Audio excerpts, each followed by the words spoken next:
Mr. Trudeau, you are a disgrace for any democracy. Please spare us your presence. Thank you. Welcome, everyone. Today I have a very special guest, Christine Anderson.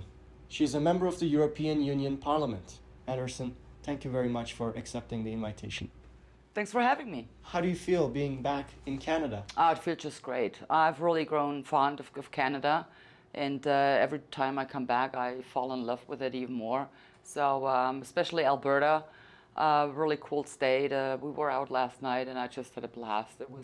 It was really nice. You were here last time in 2023, and I remember there were some leaders in politics, including conservatives, criticizing and condemning your views. What are your views that deserve to be condemned? I don't hold views that you should condemn in any way.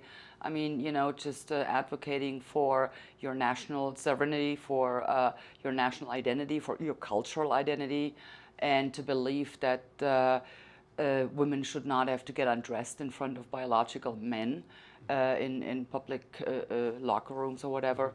I mean, how can any of these views be even controversial, let alone be, you know, condemnable? It's just ridiculous. Do you feel like Canadian conservatives are out of touch with conservatism? Yeah, they actually are. But that's not specific to Canadian conservatives. We see that happening in pretty much every Western democracy. The once conservative parties, which I, by the way, used to vote for in Germany, the Christian Democrats. Ever since I became eligible to vote, I voted for the Christian Democrats. But they have completely lost their base. They don't advocate for conservative values anymore. They seem to have abandoned families completely by making the concept of family somewhat arbitrary. It's kind of like a thing you have or you don't have. It doesn't really matter, that type of thing. So it was actually the conservative parties that are that have changed their views and their political agendas, whereas I have not. So I was left with having to find a new party that I once again felt represented by, and I found that in the Alternative for Germany, AfD, and I've been a member of AfD ever since we were founded in 2013, and I'm glad that my party exists, because otherwise you would have millions and millions of people in Germany not being represented. Yes, and I understand the German intelligence agency has classified AfD as an extremist party. I understand it has received like 20% of the votes in Germany. So how does that make you feel? Well, it's just laughable, really. I mean, they've been, ever since we were founded in 2013, they've been trying to eradicate us, annihilate us, and the labeling, you know, it just increases. First we were, you know, we hated Europe and we wanted to destroy Europe. Of course, we don't want to destroy Europe. Yeah. However, we do have to ask the question, isn't it the very goal of the EU institutions to destroy Europe as we know it? I mean, you know, just looking at this rather small continent in Europe, we're living together with so many different cultures, and the peoples, very proud peoples in the European member states. They want to preserve their heritage, their traditions, their culture, their national identity, and the EU institutions are pretty much eradicating all of this, and it's actually them that destroy Europe. So, and then it went on to we, you know, were haters of our currency, the euro, and as it progressed, Angela Merkel opening the borders, she ripped them wide open in 2015. So immigration became a big issue, which is not really immigration anymore. It's actually an illegal mass invasion, what we're dealing with here. So if you're opposed to that, then of course we were Islamophobe, we were xenophobe, homophobe, I mean the whole shebang, right? Every name in the book we have been slapped with. So, but they're at their wits' end, and now they seem to find or hope to find a solution in just banning us. But I really have to say very clearly, it's not the AfD holding extremist views, it's actually the other parties, the uniparties. They are holding the extreme views. They want to eradicate our tradition, our national identity, national cultural identity. They don't even, shy away from destroying or trying to annihilate our sexual identity. I mean, that what makes us who we are, down to the very core of every human being. Yeah, they seek to destroy that, and that is an attack on pretty much everything what makes us even human. So they're the ones holding the extreme views. It's not us. I understand AFD has surged in the polls last year, and it appears it has a positive forecast for the future. Do you feel like German people are more and more resonating with your messaging? Yes, they are. And the reason being, it's a very simple one. You can ignore reality, but you cannot ignore the consequences of that reality. And that is what people are beginning to realize. So everything we have been saying ever since 2013, they're now seeing it was actually true. They're coming to understand that we weren't fear-mongering. We weren't making stuff up. They're seeing it in their everyday life. And no matter what issue you touch here, we were right, and we correctly predicted what all of these policies that have been implemented were eventually leading to. It's abundantly clear now to a lot of people, and that's just the reason they are voting for us now. It appears that your party is leading a crusade against mass immigration in an environment where almost all the parties are pro-mass immigration. How does that make you feel? Isn't that a difficult position to hold? No, it's not difficult at all. I mean, we just, stand our ground and we just, speak our truth. And it's quite interesting to see, however, that the Christian Democrats, the former Conservative Party of Germany, that's exactly what they ran on in this last campaign. Friedrich Merz, who is now Chancellor of Germany, his number one issue, and he never tired to tell anyone, he said he will close the border on day one. Mm-hmm. That's what he said. I will close the borders on day one. So the precincts, the voting precincts closed, and not 24 hours later, he just, said, well, no one ever said anything closing about any borders, So he already backtracked that. Oh, wow. So it's like, it's a bunch of lies, and people are fed up with these lies. Mm-hmm. And the only ones that have consistently been advocating for closing the borders and vetting who is even coming in, that was us, and we will stand by this. And hopefully the German people will eventually give us an opportunity to prove that we didn't just say that to get some votes, that we actually stand behind that, and that we will actually do just that. This is a question I ask to Canadian politicians and Canadian people. What is the Canada you want to wake up to tomorrow? And I would like to ask you, what is the Europe you want to wake up to tomorrow? The Europe I want to wake up to is the Europe that I've known as I was an adolescent. It's a Europe of strong national states in Europe with their uniqueness, each and every single one of them. If I travel to Greece, I want to experience the Greek culture, the Greek philosophy, the Greek history, right, their traditions. If I go to Italy, I want to experience the Italian flair. Yeah. But I don't want to, in either one of those countries, I want to see, what would be typical for Germany. Mm-hmm. That's what I want to see in Germany, right? Yeah. So that's the Europe I want to wake up to. Is where the uniqueness of all of the European peoples is actually preserved, and it's celebrated, embraced, rather than eradicated. And I also want to, pretty much go back to a time where in Europe, in Germany, and all the member states, we actually lived in a democracy. It was a free and liberal, tolerant, peaceful society. Mm-hmm. It was pluralistic.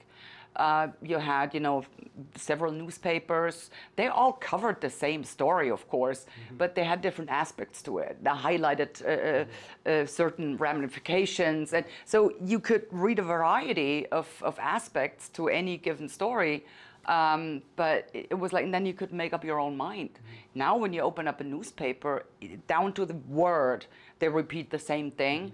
So it's no longer, they no longer report on what is, they report on what they would like it to be, right? And it's sort of like an indoctrination of the people.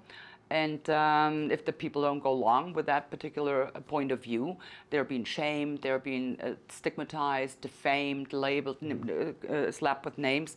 So this is not the libertarian society that I hoped my children would get to enjoy too, as I got to enjoy it. So that's the Europe I want to wake up to, and I hope we will be able to get it back. To live in, like I said, free, liberal societies, freedom, democracy, and the rule of law, and get rid of the double standards and, the moral high ground that the left and the green are riding on, because this will inevitably lead to totalitarian. And I don't ever want anyone, least of all my kids, having to live in a totalitarian regime, but that's unfortunately the path we are on right now. Why do you think the left parties are refusing to acknowledge the problems caused by mass immigration? That's actually a good question, but I think they've backed themselves up into a corner. I mean, you cannot advocate for mass immigration or mass invasion. And once, it's quite clear that it might have been a mistake because they're not contributing to our economy, they're not contributing to our society, at least not in a good way. It's more in a destructive way. And they would have actually to have to admit that we were right on that issue. And they couldn't bear that. They could not bear having to acknowledge that the ones they condemned as being far-right extremists may have had a point in this one. So they're just choosing to, continue their path. They've, run against the wall so many times now. They just, get back up and run at it again. That's just the way they choose to handle it. So, but they will fail eventually. Is it too late? Are you advocating for deportations? See, let's talk about that term deportation. I understand deportation in the English language is just a regular term, right? In Germany, we do not speak of deportation, Deportationen, for the simple reason, the term Deportationen, it always has to do with forceful removal of people, right? Goes back to the Nazis, because that's what the Nazis did. They deported Jews, to either ghettos or even worse, to concentration camps. So that is a term we don't ever use, right? Because it is pretty much describes that scenario. So that makes it kind of hard for us to even talk about that concept. So what we've come up with is a term, it's called remigration. So remigration is just a bundle of policies that we would like to implement in order to, enable the asylum seekers to even go back home. So number one, maybe we should not, cater to them to such an extent that we just provide everything for them. And even if that's not enough, then on top of, whatever else. So for example, of course, they have to be housed, sheltered and clothed and fed. Yes. But that doesn't mean we have to give them money to do it themselves. We can provide the shelter, we can provide the clothes, and we can provide the food, right? So, because that, just handing out cash, that is an incentive. And it's also a problem that the funds we are handing out in cash that are supposed to go towards, feeding and sheltering them, they're sending it back home. And, thus enabling the next 1,000 or, I don't know, hundreds of thousands of people of coming to Europe, right? So that would be one concept. Another concept would be, why don't we educate them in a certain trade? You know, train them so they will have skills that would be useful if they went back home to rebuild their own society, right? Whoa, what a concept, right? So I'm gonna ask you this, what is hateful about that? To enable people, you know, to train them, to provide them with certain skills that would then actually benefit their society.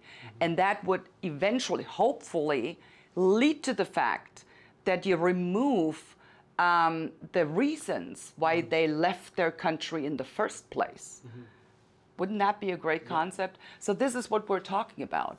And it has nothing to do with what they all claim we want, right? These forced deportations. But, you know, on the other hand, I am terribly sorry. If someone is not, has no reason, is not eligible to be in my country, why should I tolerate this, right? So, I mean, look into the United States. This is what Donald Trump ran on, and he's doing it. And that, by the way, is the reason they hate him so much. Because Donald Trump is simply doing what we have been told for decades. Even if we wanted to, it couldn't be done. It's impossible to build a wall. Well, he just did it. Right. And he's proving them liars. He's exposing them as liars. And that's why they hate him so much. Yeah, I mean, I'm watching what's happening in the United States, and ICE officers are arresting a lot of people, some of them very dangerous criminals. Do you think there is a correlation between uncontrolled immigration and crime? Of course there is. And I mean, our statistics in Germany, they speak a very clear language on that. So, I mean, just looking at this, rape has, I don't even know, has gone up like what, 500% or whatever. It's outrageous. And the asylum seekers, so-called asylum seekers, they're overly represented in that statistic, right? So they only make up, I don't know, like 2 or 3% or 5% of the population, but they're represented in these statistics anywhere from 40 to 70, 80%. So that is completely off. What we are seeing now is, I mean, there is 2 brutal gang rapes every single day in Germany. 2. And when I'm talking brutal gang rapes, I mean brutal gang rapes. I mean, some of these women are beaten within an inch of their life. And 2 of them every single day. And that is not counting the rapes where there's only one perpetrator, right?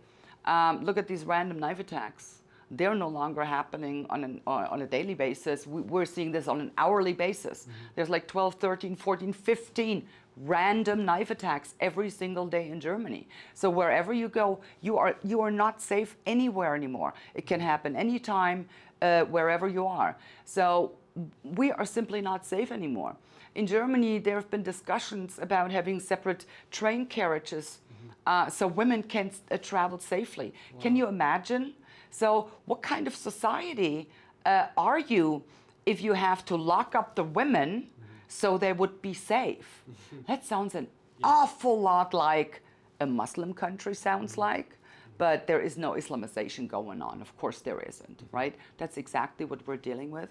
So what we're actually doing is we're establishing the lift sex apartheid by sex, what they have in the Muslim countries.